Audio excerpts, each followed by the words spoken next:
De um lado e do Uhum. outro, contam-se espingardas para a batalha das legislativas de 18 de maio, um país político em autêntico curto-circuito.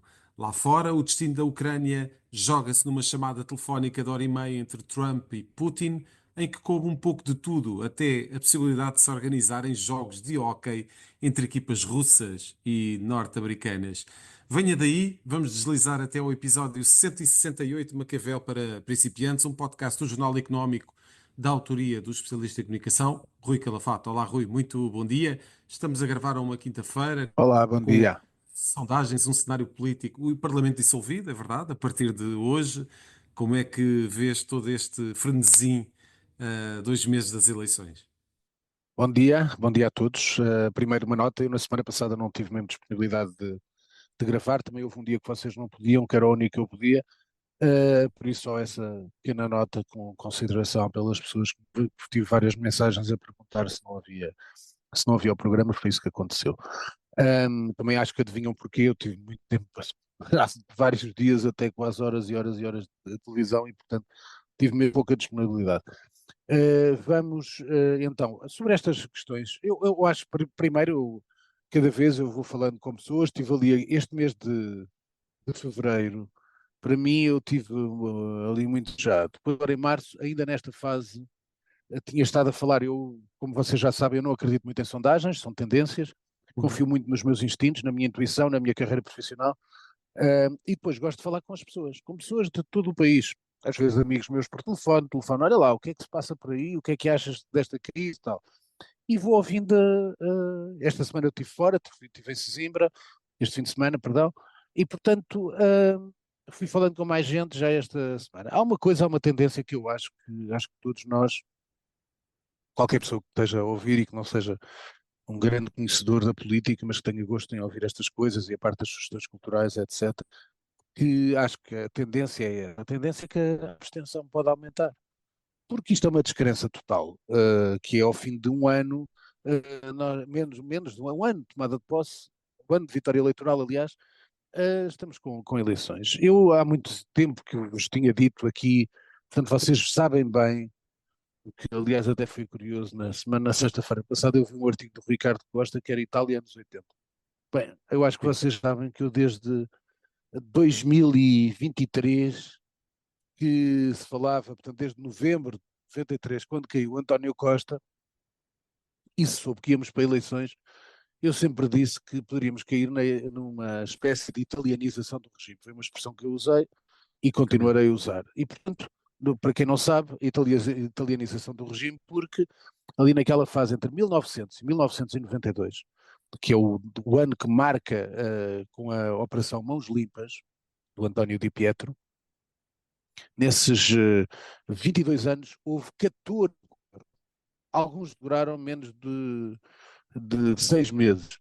E depois só houve um, curiosamente, o único que durou mais tempo até foi um governo do Bettino Craxi, que era do Partido Socialista Italiano, mas com o apoio da democracia cristã, do Júlio Andreotti. Aliás, como se lembra, só havia dois grandes partidos em Itália nessa fase, de 70 a 92, eram a democracia cristã e o Partido Comunista Italiano. O Partido Comunista Italiano nunca chegou ao poder.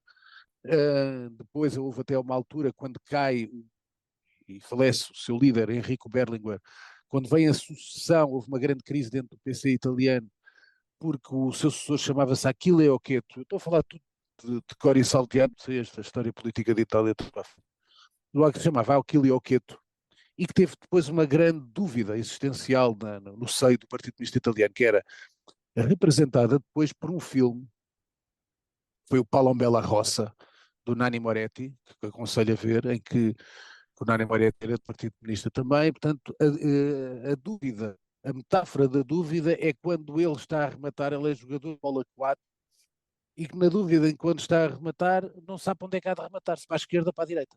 Exato. E por isso o PCI, aliás, eu devo aplicar isso na próxima semana, posso já anunciar em primeira mão. Também, eu também, voltar as minhas conversas com a Anabela Neves na CNN, o primeiro convidado foi o Rui Tavares, tivemos uma audiência brutal, mesmo, ganhamos o prime time. Na semana passada também tinha corrido tudo bem, felizmente. E o meu próximo convidado, podem já ficar aí a anotar, acho que vai ser interessante, vai ser o Pedro Nuno Santos, nosso convidado. vai ser o Pedro Nuno Santos, e aliás eu tenciono falar-lhe do Paulo Bela Roça. Por acaso ao Rui Tavares falei do Ghostwriter do Roman Polanski, mas tenciono falar disso.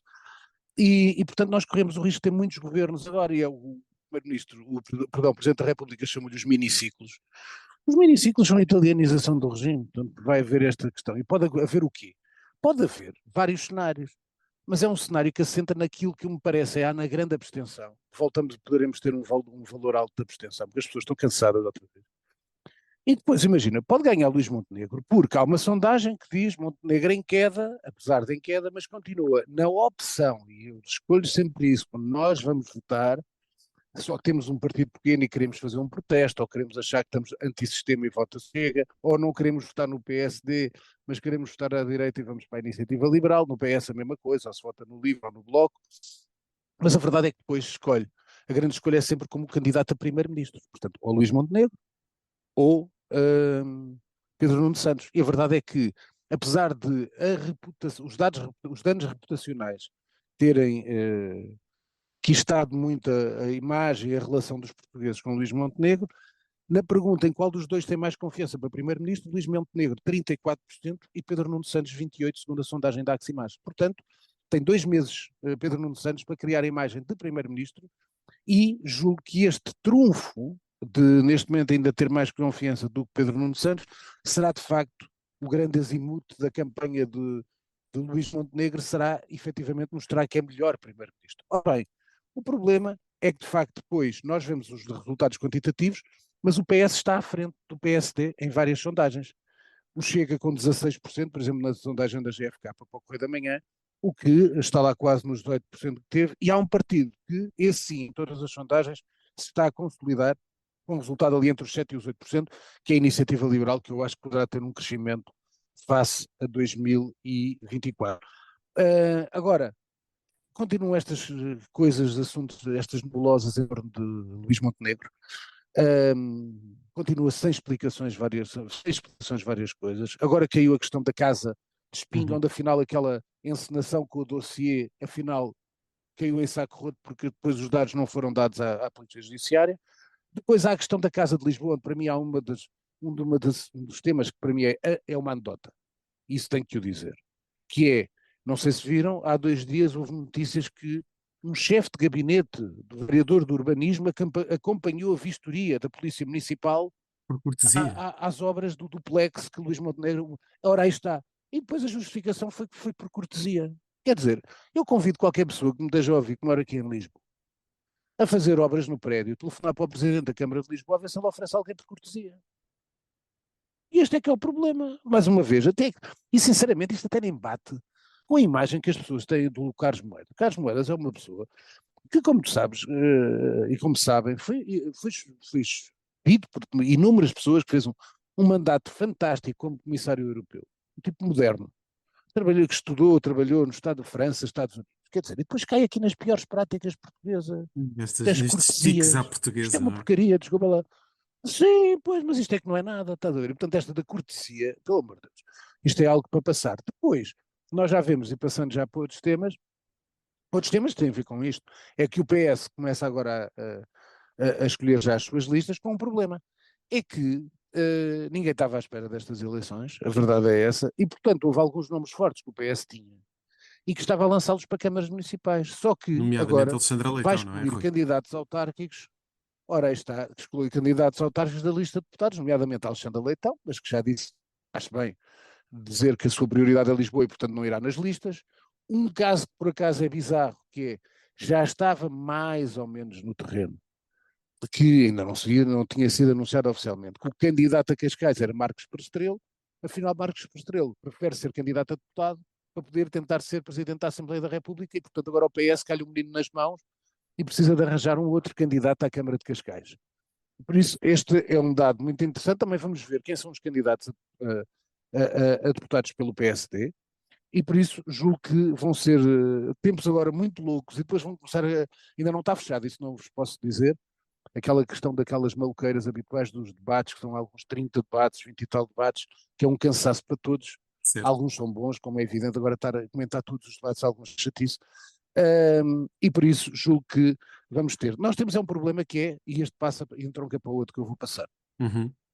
Aquilo que me parece é que, portanto, como eu falei da italianização do regime, podemos correr o risco, ainda é cedo para eu fazer algumas previsões, mas podemos correr o risco de termos tudo igual. E, portanto, daqui a 10 meses termos outra vez, daqui a um ano, porque os calendários são fáceis de dizer, daqui a um ano termos, 1 ano e 6 meses termos eleições. Porquê? O próximo Presidente da República toma posse em março e depois está os primeiros 100 meses sem poder convocar eleições. Portanto, março mais 6 meses, 9. Mês 9, setembro. Ora, setembro, outubro, discussão do Orçamento de Estado. Portanto, nós podemos ter outra vez eleições em 2026. Isto é um massacre. Estás a ver? Sim. Agora, porquê é que eu estou a falar deste cenário? Porque é um cenário que está igual na Madeira. Na Madeira nós temos, pior a que Luís Montenegro tem toda a idoneidade, teve danos reputacionais por isto ser pouco transparente, mas em termos de idoneidade para ser candidato a primeiro-ministro, se ele assim o entender. Agora, na Madeira, uma nova sondagem para para o Jornal da Madeira, que dá Miguel Albuquerque na maioria absoluta. Isto era bizarro. Muito Claro que as perto da pessoas maioria querem absoluta, não é? estabilidade e acabar. Muito perto da maioria absoluta, mas isto também pode ser um sinal para o continente. Que é as pessoas quererem, apesar das suspeitas, querem que o homem governe e vão confiar em Montenegro. Portanto, isto aqui é um cenário que em cima da Madeira, em cima de eleições da Madeira, então pode ter coisas com o continente. Porque depois o cansaço lá na Madeira, que há uma grande diferença, é que de facto na Madeira os madeirenses estão a penalizar os partidos que fizeram cair o Miguel Albuquerque e o governo do PSD, que foi sobretudo o JPP, o PS e o Chega, sendo que quem cai mais nessa sondagem é o JPP. Ora, aqui em Portugal continental é diferente. Isto é, podem arranjar lá o bailado que quiserem. Nós vamos a eleições por causa de Luís Montenegro, ponto final. É diferente, as pessoas já perceberam isso, não há lá conversas que foi o PS que não quis a moção de confiança, nós estamos a ir a eleições por um problema pessoal, não governamental, de Luís Montenegro. E por isso vamos ver que dados é que saem da Madeira, vamos ter alguma expectativa, mas eu acho que se não acontecer esse cenário de estabilidade, voltamos a ter a estabilidade do costume. Portanto, não sei se. E depois com alguns pormenores. Luís Montenegro não foi à Madeira, para não se colar a Uhum. Miguel Albuquerque, que tem suspeitas de corrupção sobre ele. E o Nuno Melo também não vai participar na campanha do CDS Madeira, portanto estão todos com medo. Agora, é de facto uma coisa muito lamentável, mas é o tal cansaço do regime. E que passa também, como é óbvio, para outro tema que tenho aqui, como A tu CPI das imaginas, gêmeas, que é o da sim, CPI das Gêmeas. é outro Certo. sinal de Epá, e cansaço o do CPI regime, das não é, Rui? Gêmeas, com certeza, e depois olha, estás a ver, nós falámos há pouco da cortesia da Câmara de Lisboa. Eu acho que esta questão do Lacerda Salles, como tu te lembras, também foi por cortesia, porque o Presidente da República marcou uma audiência com ele por cortesia. Mas quem é que é o, o ministro que agora recebe pessoas por cortesia? Como vocês se lembram, foi assim marcada essa reunião entre Lacerda Salles e o filho do Presidente da República, o Dr. Nuno Rebelo de Sousa. E, portanto, é só cortesia de Portugal. E a verdade é esta. Quem foi o bode expiatório será sempre o Lacerda Salles. Isso aí já sabíamos a priori que seria o Lacerda Salles. Que cometeu erros no processo, não tenho dúvidas, e até ditados pela própria secretária dele, que diz que contou ao hospital tudo com conhecimento de Lacerda Salles. E depois há o erro maior foi de Marcelo Rebelo de Sousa, que quando o filhinho lhe comunicou esta questão das gêmeas, não devia ter mandado um mail para o chefe civil da Casa, para o chefe da Casa Civil da Presidência da República e para a assessora. A partir dali, se ele dissesse, meu filho, não há aqui interferências nenhumas da Presidência da República, nem tinha havido este caso. E, portanto, se há caso que efetivamente beliscou a imagem do Presidente da República, foi este das gêmeas. Entretanto, Rui, os preços das casas disparar e de facto este é um real problema que vai ter que ser necessariamente um tema de campanha para os principais partidos. Tem que ser.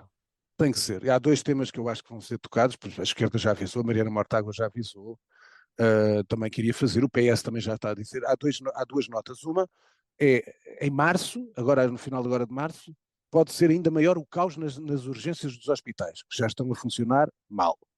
E o outro é este, como tu te lembras. E depois porque é que eu estou a falar destes dois temas? Porque, Zé Carlos, Repara, eram dois tópicos que era o governo, através da lei dos solos, ia resolver o caso da habitação. E o caso da saúde, tinha o tal famoso plano de emergência que ia ser tudo resolvido em 40 dias. Nada mudou e piorou.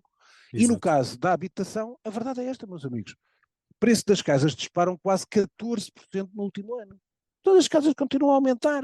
Portanto, o que é que se está a fazer na área da habitação? Claro que demora a construir casa. Todas nós sabemos, não há uma varinha de condão a tocar no solo e nasce um arranha-céus para cento e tal famílias.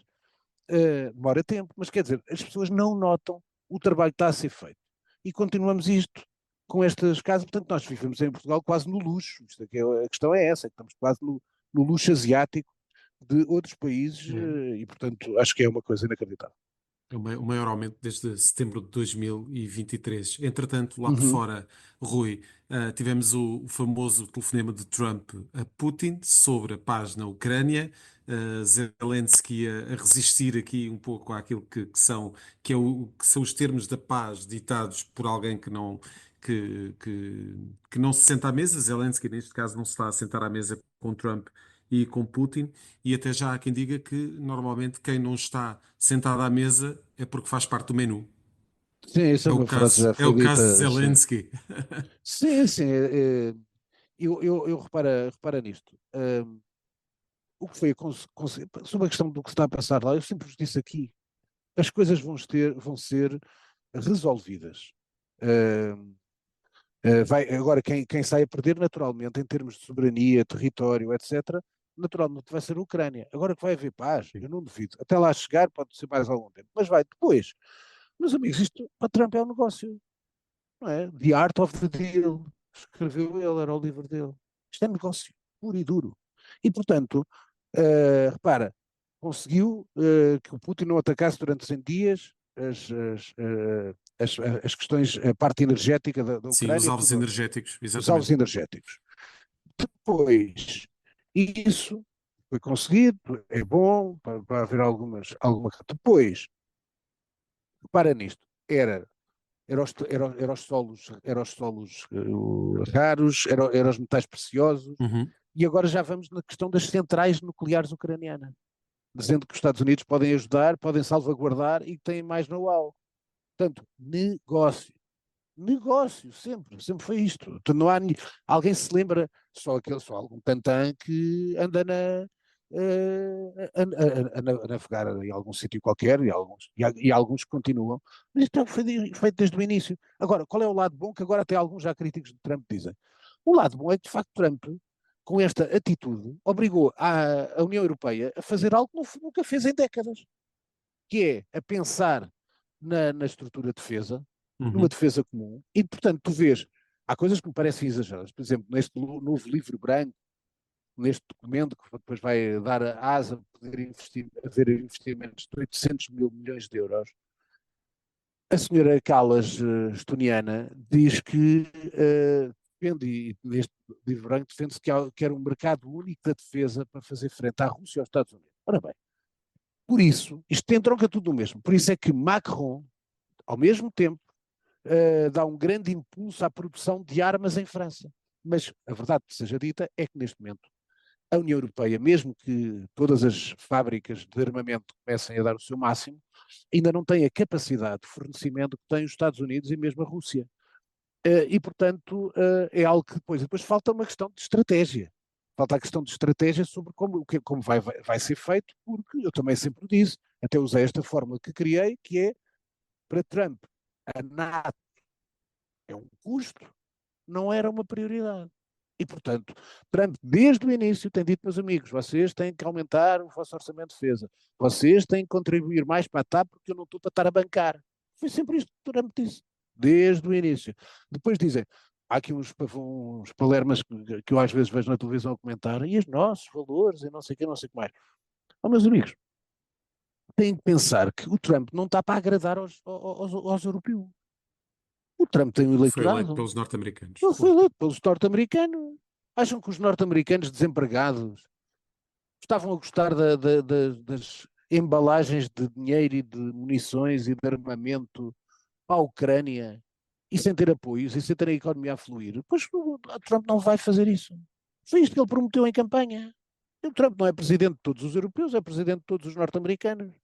Portanto, acho que às vezes as coisas não dá. Mas há aqui outro sinal que eu acho que é importante, que é, e aí já se vê alguma outra liderança comparado com o Olaf Scholz, O que sinal desculpem o alemão, termo, não para mim é, eu Rui? sempre pareceu, exato, exato. Para mim eu sempre pareceu que o Olaf Scholz era um banana. A verdade é esta, portanto é aquilo que eu acho. E por isso, com este acordo, uma reforma constitucional entre o Friedrich Merz, portanto a CDU, com o SPD e os Verdes, há liberdade agora dos Verdes para investir em 500 milhões, na Alemanha apenas, em defesa. 500 mil milhões, peço desculpa. E por isso, este compromisso alemão para reforçar a defesa da Europa tem a ver já com o tipo de liderança, que não tem nada a ver com o Olaf Scholz, vai ser uma liderança muito mais musculada. Mas enquanto isso, meus amigos, não nos esqueçamos do seguinte, só para terminar este assunto, antes disso ali há outra coisa, que é, ao mesmo tempo, só o lado caricatural da coisa, do negócio, que é mais um da Trump. Ó, meus amigos, é assim, ou vocês baixam, retiram os impostos, as taxas sobre a venda do whisky americano aí na Europa, ou eu aumento o preço do vinho e do champanhe aqui nos Estados Unidos para vocês. Mais negócio. Quem ainda não percebeu isto, não percebeu nada. E por isso tem sido esta, portanto, aquela conversa do vinho e que assustou muito naturalmente os produtores de vinho portugueses. Isto tem a ver não só com Portugal, mas tem a ver com algumas taxas de barreiras alfandegárias, sobretudo em França, contra o whisky Uhum. americano. E, portanto, ou há whisky americano sem taxas aduaneiras ou há champanhe mais caro. E é É um preciso recordar que negócio o mercado norte-americano vale 100 milhões de euros em vendas e é o para segundo os, maior mercado isso, internacional para os produtores os portugueses. portugueses de vinho, sobretudo Uhum. produtores portugueses de vinho. E por isso Exatamente. é muito importante. E por isso tem que haver esse acordo também da União Europeia para perceber. Do outro lado está um negociador, não está lá nenhum político carismático, ideólogo, nada disso. Está lá um negociador que vai fazer o melhor pela América como ele prometeu. E Se há isso coisas que ele faz. até se vê na questão da Tesla, não é, Rui? Pois é, agora vamos passar para terminar. Que é, repara, uh, eu continuo-te a dizer, isto foi tudo prometido, não há nenhuma charanga aqui por trás, uh, e portanto eu acho que as pessoas andam a ser enganadas com algumas coisas. Agora, se o Trump é genial, se faz tudo bem, então mas alguma vez me ouviram dizer que o Trump era genial e que faz tudo bem? Não! Eu estou a fazer uma leitura, uma análise sobre o que está a acontecer. Eu não tomo partido. Eu não sou do Trump nem da Kamala, como algumas figurinhas cá da terra. Deram todas da Kamala, mas nunca pediram desculpa pelo apoio que deram à Kamala e que perderam e disseram que ia ganhar. Mas isso é para as figurinhas. Eu, como graças a Deus, não sou figurinha. Portanto, hum, eu continuo-te a dizer, na parte da Tesla, a verdade é esta, quer dizer, para a parte da Tesla, desculpa que estava aqui a pensar noutra coisa, e estou até a anotar como tu vês, Sim.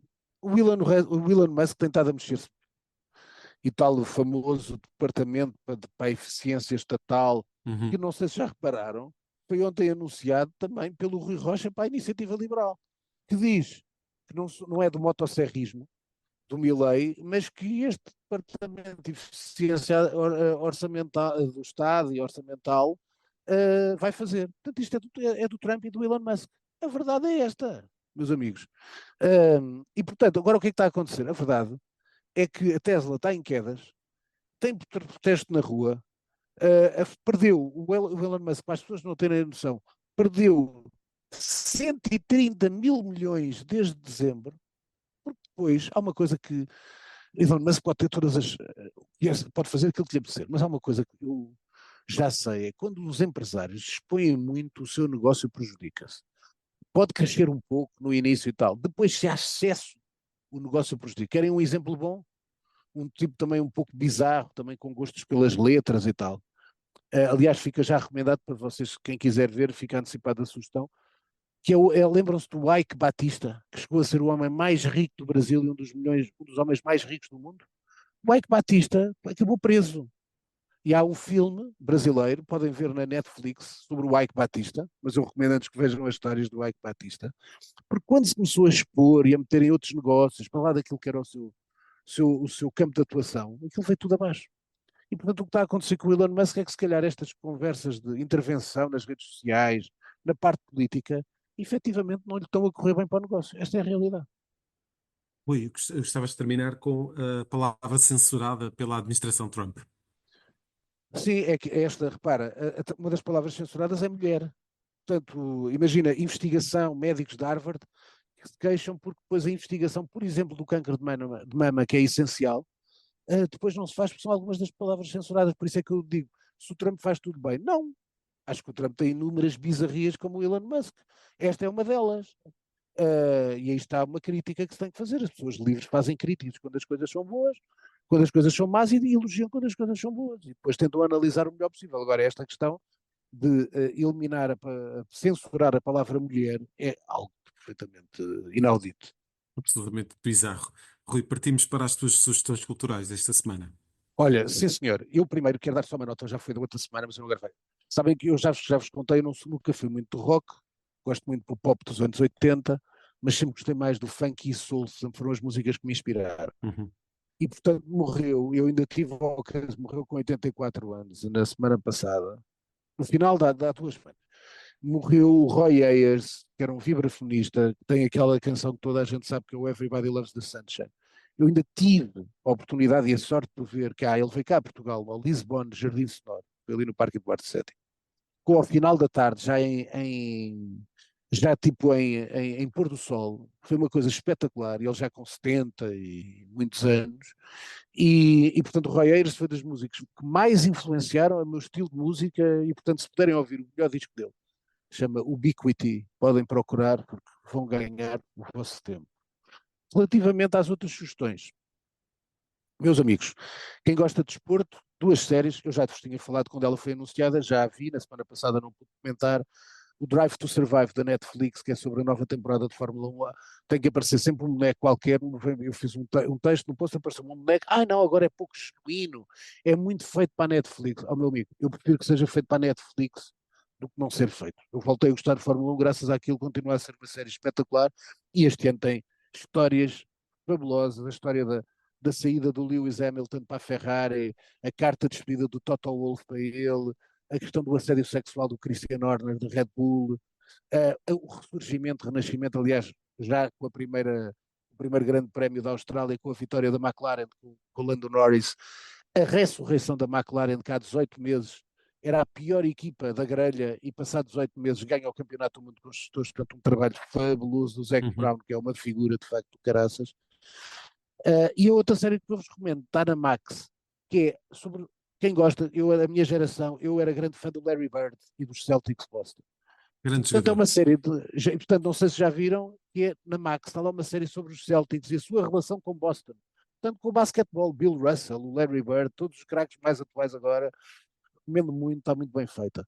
Depois a série que toda a gente já fala, eu não vi no fim de semana, como vos disse, estive em Sesimbra, vi logo, comecei a ver na segunda e terminei na terça, pus nas redes sociais a série O Adolescência, da Netflix, é uma série fabulosa. E depois, para lá do argumento, que é de facto um murro no estômago para muitos, o acting de todos os atores é fabuloso. O miúdo é soberbo, o Stephen Graham é fabuloso, uh, todo o elenco é fabuloso. Portanto, recomendo a adolescência na Netflix. Livros. 4 livros. Os 3 que eu fui buscar ao Corte Inglês, um já comecei a ler. Bem, o que eu já comecei a ler foi este. El Mundo Antigo em 20 Estratagemas, da Ima Eramo. Portanto, é uma história, é um livro de história, que depois tem, para falar da questão da história do cavalo de Troia, tem mais 20 estratagemas utilizados por líderes, por generais. É muito, muito interessante. Segundo, como tu vês este vai-me dar para mais tempo, e não vai ser agora que eu vou começar a ler.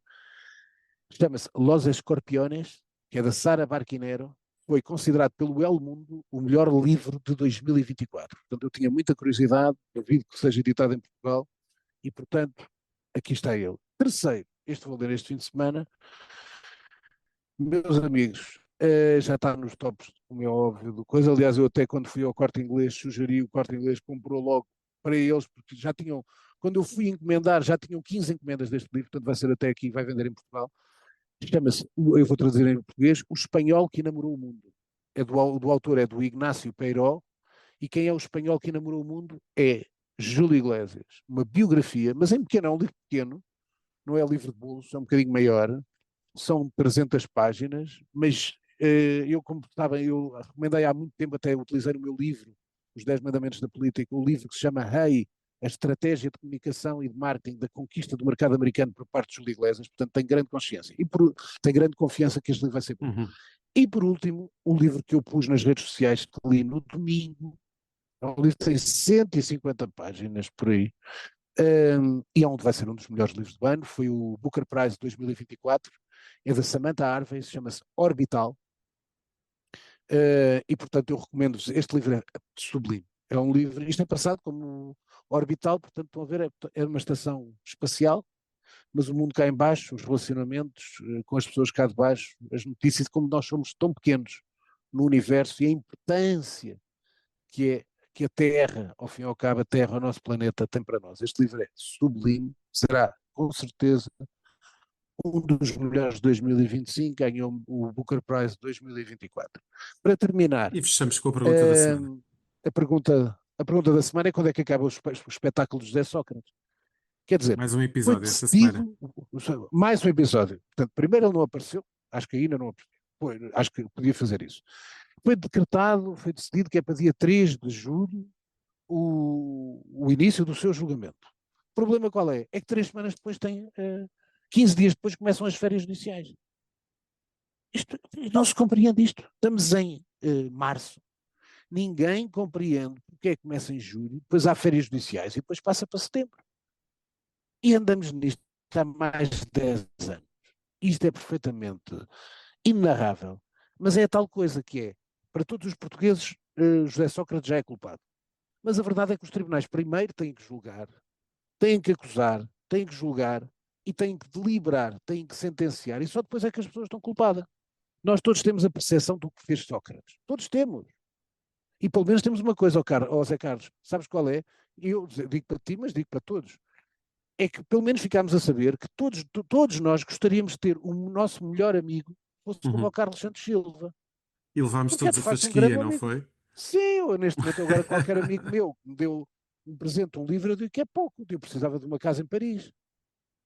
E por isso, estas coisas foram colocadas na imprensa. Eu tenho a minha ideia, julgo que é unânime a minha com a de todos os que nos estão a ouvir. Toda a gente acha o que fez José Sócrates, mas a verdade é que ainda não foi sentenciado. E, portanto, e nem houve julgamento. A questão é esta. E por isso, acho que era tempo da justiça dar e acabar o espetáculo de José Sócrates também já é cansativo. Rui, da nossa parte, espero que continue a nossa amizade old-fashioned, Sim, sim, sim, sim. porque essa Não te peço também, nada, não te também, peço nada. porque essa Não te também peço nada. existe e é bastante saudável. Sim, não Obrigado, te peço Rui. nada. Até para a semana. É um Obrigado, eu. gosto fazer Obrigado. este podcast contigo todas as semanas. Obrigado. Fechamos assim o Maquiavel para principiantes. Ouça e acompanhe este podcast no Spotify, Google Podcasts e Apple Podcasts. Este é um programa de autoria de Rui Calafato. Conta com a condução de José Carlos Lourinho e o cuidado técnico é do Nuno Braga. A música está a cargo de Casper. Está fechado o manual desta semana.